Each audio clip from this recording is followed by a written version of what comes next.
Yeah, hi friends, my name is Sudhir Chandan and welcome back to my channel Energy and Environment Education. Friends, this is chapter electric motor, chapter 3.2, an important chapter for all those aspirants who are looking forward to take exam, basically the energy manager exam or energy auditor exam in this year in coming years. So in this particular video, I am going to discuss important formulas and numericals, but this is part B, friends.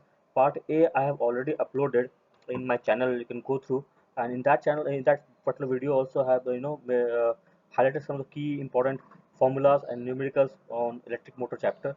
So this is part B of the continuation of the part A, where in earlier video I have shared some formulas, and in this video I'm also going to share some other formulas and numericals as such, friends.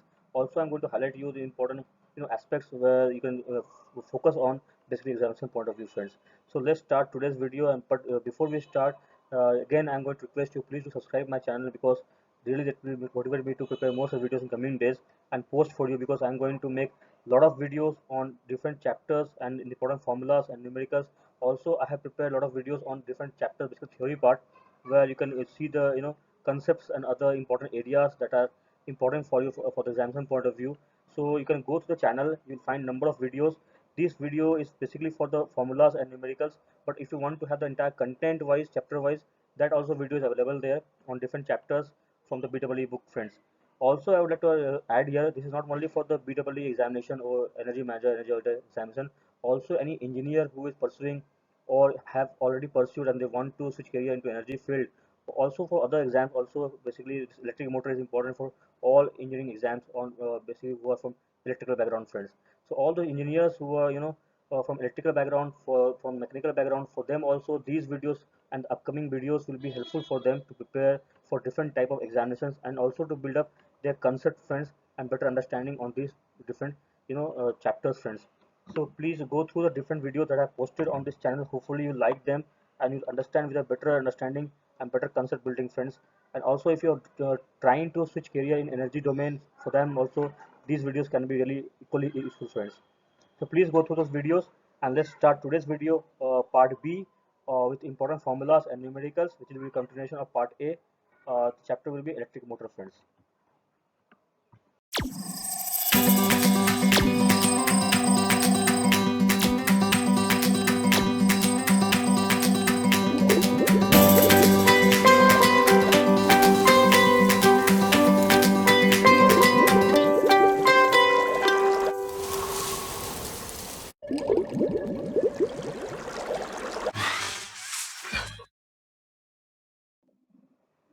So to start with, friends, today's first formula will be to calculate the voltage unbalance, where you can use this particular formula which is given here.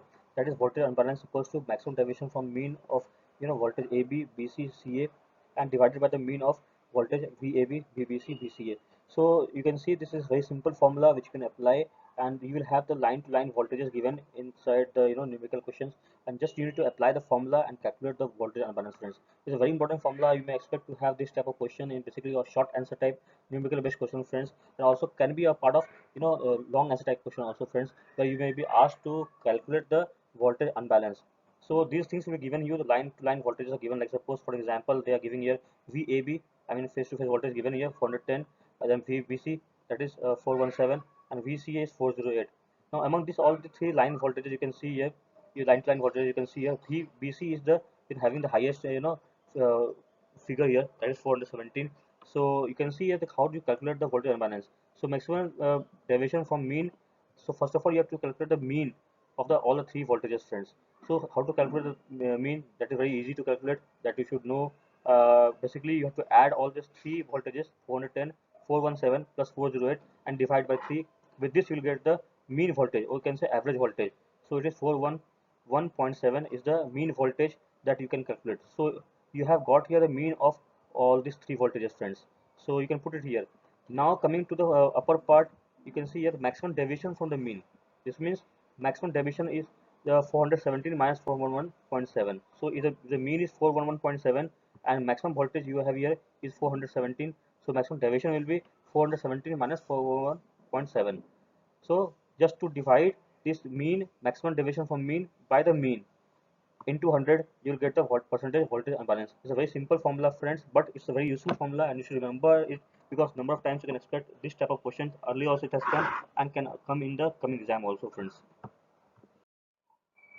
Now another important formula to be considered, and they may ask in the exam also, to calculate the motor loading or the loading percentage. This is a all very important aspect of the exam as far as exam is concerned, and this can be calculated by three ways. This is the first way, that is by input power measurement. So this is the first way to calculate the motor loading and the percent motor loading, friends. So you can see here it's a very easy formula again given here. So first of all, you need to have the measurement of the input power, that is PI. So if you have the any instrument, or against any instrument or three-phase power analyzer, if you have, with that you can measure the input power, that is PI, and you have to have the rated kilowatt and efficiency of the motor nameplate, friends. So this thing you can get it from the nameplate data, that is the rated kilowatt and the efficiency from the motor nameplate, and this thing can be measured with the help of power analyzer or any other instrument, friends, which can help you to measure the input power, friends. Now just you apply it here. First of all, you need to calculate the PIR, that is power at full rated load. With that nameplate data you have and the efficiency if you have, so you just divide it the two and you get the PIR. Now to calculate the percent loading, what you have to do is you have to put the PI by PIR into 100. PI is nothing but the measured input power. PIR that you have calculated here with the help of nameplate, full rated kilowatt and the efficiency. So just to divide the two and multiply by 100, you get the loading percentage, friends. So it's a very easy formula again, and it's a very useful formula because number of times you can expect to have percentage loading calculation or loading of the motor calculation can be asked in the exam, friends, as a short type questions, or can be a part of long answer type question, friends. So here's a numerical, a simple numerical that can be expected in the exam. Also have come in early exam. Also, the nameplate details of a motor are given as power is 15 kilowatts. So you can see the nameplate data already given to you. It's the same formulas are used here, which I have showed you in the last slide. So basically, you have the power input. I mean, the rated power is given here. Efficiency is given as 0.9 here. Using a power meter, at the actual three-phase power drawn is found to be 8 kilowatt. Find out the loading of the motor. So they are asking you to calculate the loading or the percent loading, friends. So this one can be used, the same formula that I have showed in the last slide. Those formulas can be used to calculate the percentage loading, friends. So you can see here input power at full rated load in kilowatt. PIR is first calculated as it was calculated earlier using the nameplate full rated kilowatt by efficiency. So nameplate full rated kilowatt already given here 15 kilowatt and efficiency also given here 0.9. Just to divide the two, as I showed you in the last slide also, just use this formula to calculate the input power at full rated power in kilowatt, friends. Now coming to the second part, that is measured input power by input power at the full rated power. So you can see here this PIR already we had calculated in the earlier part. Here 16.7 is already given here. So this is the PIR that I showed you in the last slide, and the measure input power that you measure with the help of power analyzer. So it is given here already here in the question itself, that the measured power with the help of three-phase power analyzer that I showed you in the last slide also, that the measured power will be 8 kilowatt is given here. So you put it here 8 kilowatt and divide it with the PIR, that is the input power that you have calculated, that is 16.7. So just to divide it and multiply by 100, you get the 48 percentage as a percentage loading, friends. This again is easy formula and but very effective formula, and need to understand, need to learn, friends, because you can be asked to implement this formula in different questions that I will show in the coming upcoming videos also, friends, where these formulas can be applied in different type of numericals, friends. Now here's another formula that is to calculate the percent loading that I said three ways you can calculate. First way I have showed you in the last slide. Second is the by line current measurement. So if you have the line current measurement data also, then also you can calculate the percentage loading. So what you can do is you can put the input load current divided by the input rated current. So if you have these two figures in hand, or if it is given in the question, you can straight away calculate by dividing it and multiplying by 100. But it's not such a useful formula, and you cannot expect to have questions from this formula. Basically, the last formula that I showed you is mostly used for the calculation of percentage loading, not this formula, and it has some limitations also, which is given here. In the low load region, current measurements are not a useful indicator of load, so you cannot rely on this type of data. So basically, this formula is not so much effective to calculate the percent loading, friends. So otherwise, this is a formula which you must understand. You must remember it. For in the examination point of view, if they ask you, if they give you any numerical or part of any numerical, then you must be able to solve it using this formula, the percent loading, friends.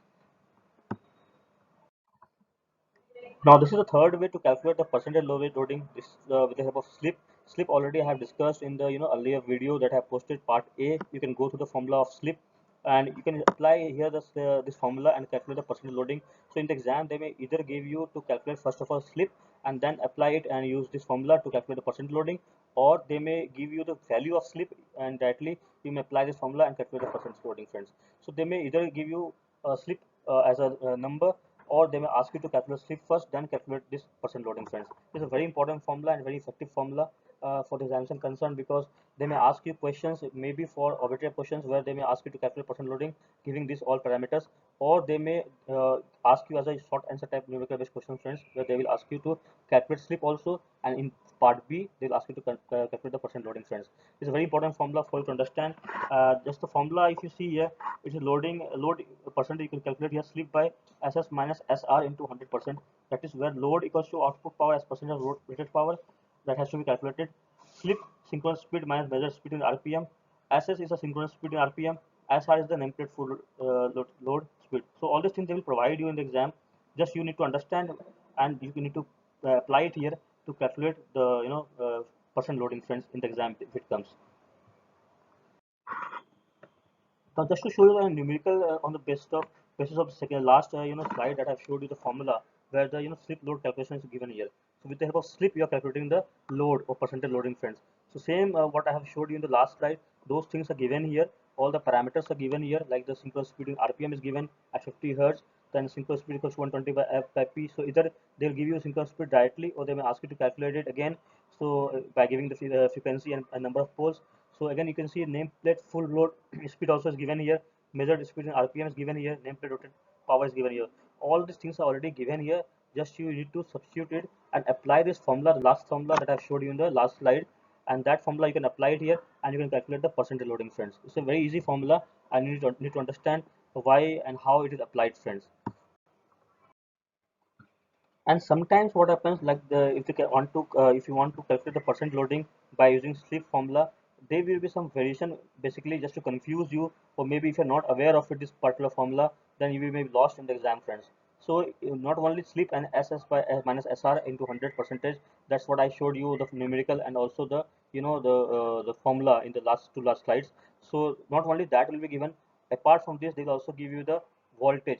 So you may get confused with the voltage, how it is applied here in the case of loading, percent loading calculation, friends. So for those also you need to understand this formula, and you need to keep in mind, because sometimes not only they will ask you to calculate slip and calculate percent loading using slip and synchronous speed and nameplate full load speed, but also they'll ask you to calculate using the voltages. So you can see here, loading you have to calculate, here percent loading you have to calculate, slip synchronous speed minus measure is the same thing, all what we have discussed in the last slide. SS is synchronous speed RPM, SR is the nameplate full load speed. Only the extra part is given here is the voltage, RMS voltage, mean line to line of three phases, and also nameplate rated voltage. So that thing is yet used to calculate the percent loading, friends. So this can also be applied, formula can be applied and can be used to calculate the percent loading, friends, in the exam. Now regarding the VFD, variable frequency drive, so basically this is very important concept of VFD that you should remember, and also you may expect to have some questions from the VFD also. Otherwise, basically the theory part already discussed in the video that I have made on motor chapter. You can go through in the same channel, Energy Environment Education. So there I have posted number of videos on motor also. So you can go through the entire chapter, and the concepts that I have explained you on VSD or VFD also have explained you. You can go through them. Otherwise, here only RPM formula is applied here. So RPM equals to F into 120 by PP is the number of poles. So this thing you just need to apply to calculate the RPM or against the speed of the motor, friends. So not too much of given here in the even the chapter is not too much given here on VFD, but you should understand the concept of VFD and how it is applied to calculate in if any case is required to calculate any numerical, friends, in the exam. So this is very important in that concept wise. It's very important to understand as far as exam is concerned, friends. And as far as this is concerned, this is not a formula, not numerical, but to develop your concept and understanding. Like suppose when you go for any field measurement for motor, like suppose if you go for any audit, and when you go for the field measurement, or also if you are working in any plant and you want to analyze the motor performance, in that case, these are the different fields or the parameters that you need to know, need to understand, and required to go understand the motor performance as per is going on, and if it is needed to rewind, or if it is needed to replace. So these are the number of different parameters that has to be understood and discussed with your management, friends. So you can see here the motor nameplate data is given here, so you can get it from the motor itself. Also the test certificate, if anything is there, so you can also collect those certificates. Rewinding, how much in times it is given, it is done. So you have to ask the plant people if the concerned motor is rewinded number of times, then you to work out in a different way, and if it's not reminded, then the working will be in different way. That has also to be collected. The data has to be collected as to how many times the motor has been reminded. Then the motor loading percentage you have to calculate by doing the measurements, and also with your calculations, friends. Then the location and all these things has to be collected from the plant wherever you're going for audit or assessment. The motor operating profile is also need to be understood. How many times the motor is running, how many hours it is running, one shift, two shift, three shifts. All these things has to be understood when you go for any assessment of motor in any plant, in any industry. Type of load where it is applied, because you cannot, sometimes what happens, you give suggestions to replace the load, or can say to replace the motor, but the loading pattern of the process varies. In that case, you may find it difficult to recommend to any customer. So these are the things that has to be also taken care when you can ask for, or you can go for assessment any plant, or basically motor assessment, friends. Also you have to do the measurements. So these are the measured data that has to be collected at the voltage, input, ampere, and other things with the help of different instruments, power factor, input power, other things. So, and also RPM, motor efficiency, all these things has to also be collected. So these are the different things that has to be collected. These are parameters which has to be collected when you go for any motor field measurement format. This is given here. So if you are going for any motor assessment in any industry, so these are the things that has to be kept in mind, parameters which has to be collected from your side and also to be measured, friends. So this is very much important in that point of view. As far as exam is concerned, it's not so much important. Only you need to understand the formulas that I have given you, also numericals that I have showed you in the earlier slides, and also will be giving more such numericals and formulas in the coming slides, friends. So with this, I am ending the part B, friends. Of I have given you some numericals, and also I have highlighted some formulas which can be useful for your understanding, for your concept building, and also for your examinations. So I have given also I'll be dealing with some other formulas and numericals, and also some numericals which have come in the exam, in earlier exams. Those things also I'll discuss in the part C of this particular video, friends. So please be connected with me, because I'm going to upload those videos also in coming days. Part A I have already uploaded, and you can go through the video part A where I have given some numericals and also the important formulas. Part B I'll be uploading soon, and part C I'm going to work out and also going to upload it for your understanding, friends, where I'm going to show you some more numericals and the different questions that have come in the exams, and friends. Those things also will be helpful for you for understanding and better preparation of your exam, friends.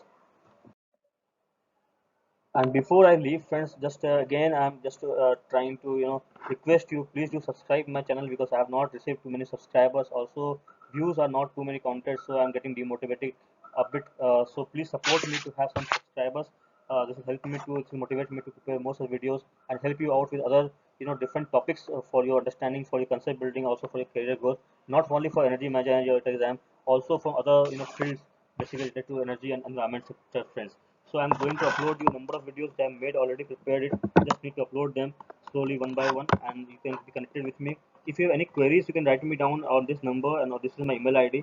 And also you can subscribe my channel. You can press the bell icon so that you get the instant notification as soon as I post a new video in coming days, friends. So please be connected, please be safe, and take care of yourself. And do watch my videos, because these videos really help you to prepare not only for this exam, for other exams, and for all the engineers who are in electrical field, who are mechanical field, and who wants to take switch to energy or environment sector, or also wants to have building their skills or the concept. For them also, these videos and the other videos that I have posted in my channel, and also which I'm going to post in coming days, may be very much useful for them also, friends. So please be connected with me and do subscribe my channel. Please press the bell icon. Write to me if any feedback, if you have any comments, if you have any inputs, if you have. So that's all for today. Please be safe and take extra care, and we'll meet in a new video in coming days, friends.